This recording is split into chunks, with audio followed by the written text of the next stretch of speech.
Hindi sa lahat ng oras, pagbibigyan ka sa iyong gusto. Kaaga-aga ka gusto mo ng telepono? Hindi mo alam ang nadudulot ng telepono sa isang batang kagaya mo. Marami kang natututunan na hindi dapat makuha ng iyong kaisipan.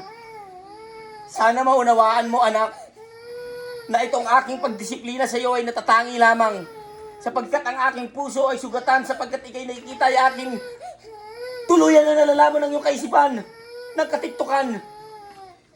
Anak, huwag ka sanang lumuwa o magtangis dahil ang iyong pagtangis ay nakakaramdam sa aking puso ng kaibigat na parang dinagana ng karaming hollow blocks.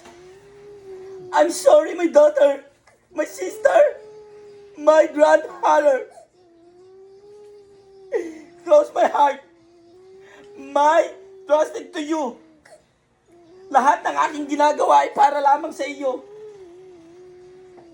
Hindi ko ito ginagawa na parang wala lang. Ginagawa ko to, anak. Dahil ito ang nararapat. Cellphone is not allowed to the morning. Pwede afternoon na lang? Okay.